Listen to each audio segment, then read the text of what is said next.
Hello, welcome to InSight. I'm Wendy Brokaw. And I'm Mary Louise Van Atta. You remember last year was a terrific year for disasters in America, and right here in Oregon, it seemed like there was one after another horrific events. But did you know that the number one disaster that you're most likely to face is one you may not even have thought about? That's why we asked Monique Dugal with the American Red Cross to come in and talk to us about what you are most likely to face. Thank you for joining us, Monique. Hello. Thank you for having me. Well, tell us, what is the Sound the Alarm campaign and why is that important?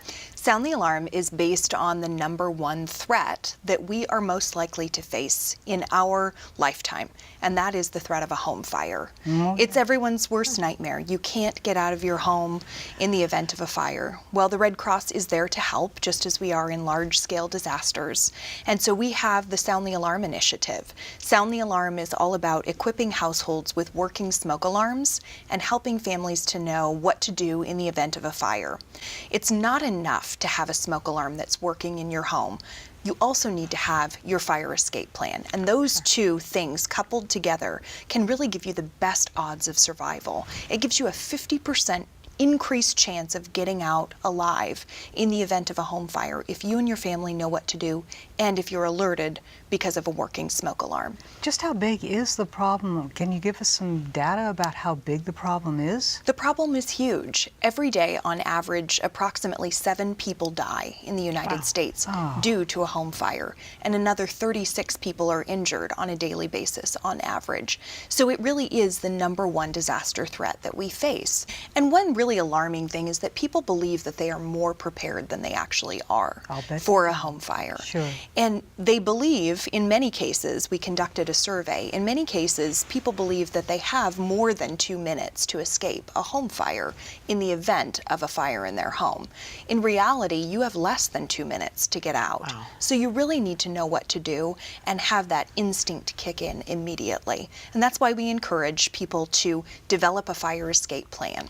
And the Red Cross provides this service for free.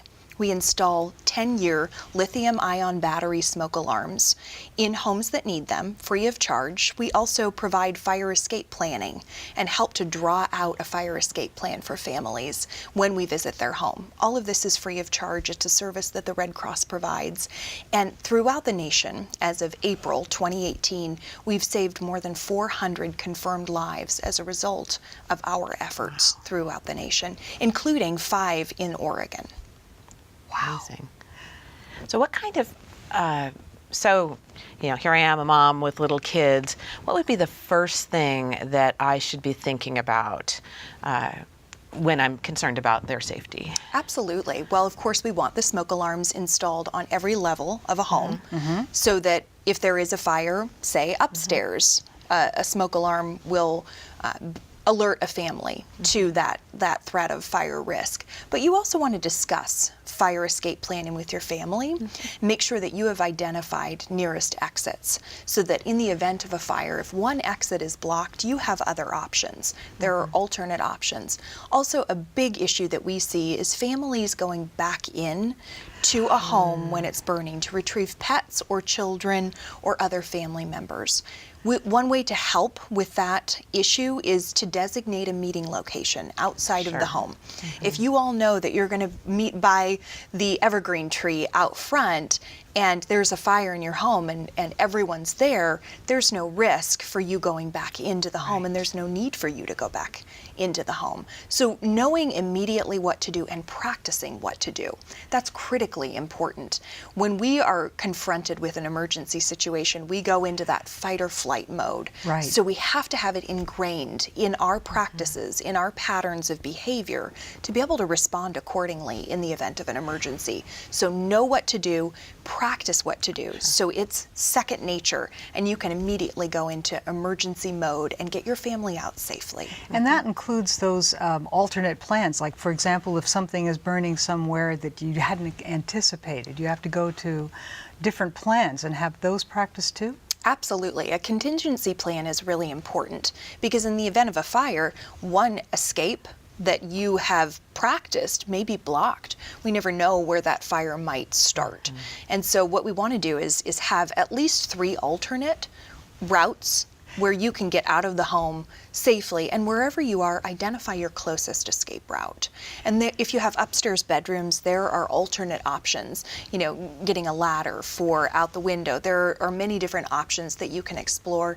And when we come and visit in these free smoke alarm installation appointments, then we'll go through some of those options with you and help you to identify via a map of your home and identified exits where you can get out quickly, help you to identify those different locations. So let's go back to the logistics. You need help from the community with getting this campaign out there and working, because that's a big initiative. It's a huge initiative. The Red Cross made a commitment that we would install 100,000 smoke alarms in homes that need them throughout the United States as part of this spring initiative.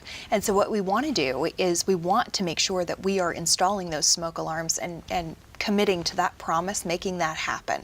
And so we need a couple of things. We need people who need appointments. So if you are in need of a smoke alarm in your home, even if you have one, make sure that it is a working smoke alarm. That's the key here, a working smoke alarm. A lot of people have smoke alarms in their home, but the batteries are out. They removed the batteries years ago, or the battery's dead.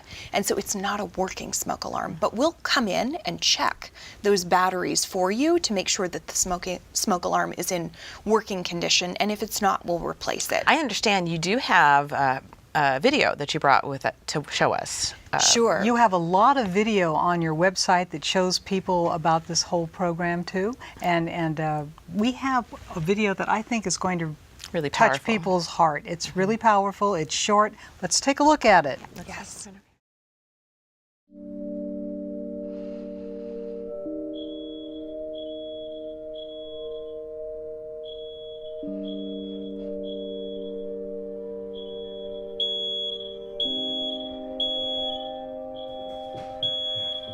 Casey, Mom, wake up, honey. what's going on? We gotta go. Stay low.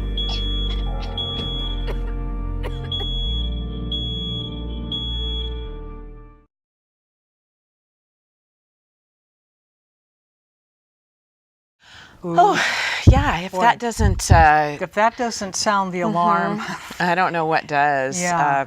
Oh my goodness, very powerful. And I know a lot of people who watch us want to get involved, want to help.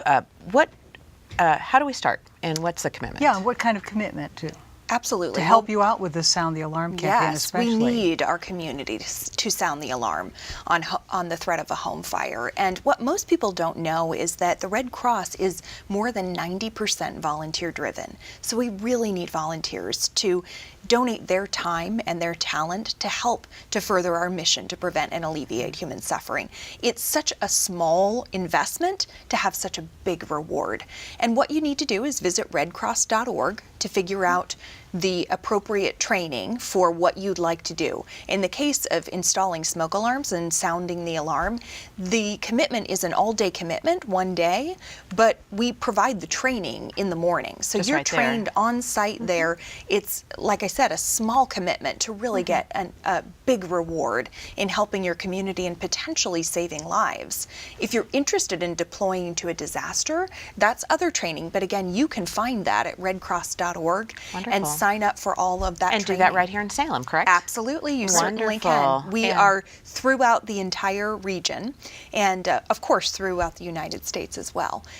But the Red Cross is there when there is a disaster, whether it be a home fire or a large-scale natural disaster. But we're sure glad to know you'll be there for us. We really appreciate that. Thank you, Monique. Thank you for having This was me. Will you come very back and good. see us again? Please do. Absolutely, I would love to. I'd be honored. Wonderful. Thank you. Thank you for joining us on InSight. I'm Wendy Brokaw. And I'm Mary Louise Van Natta, and we'll see you next time.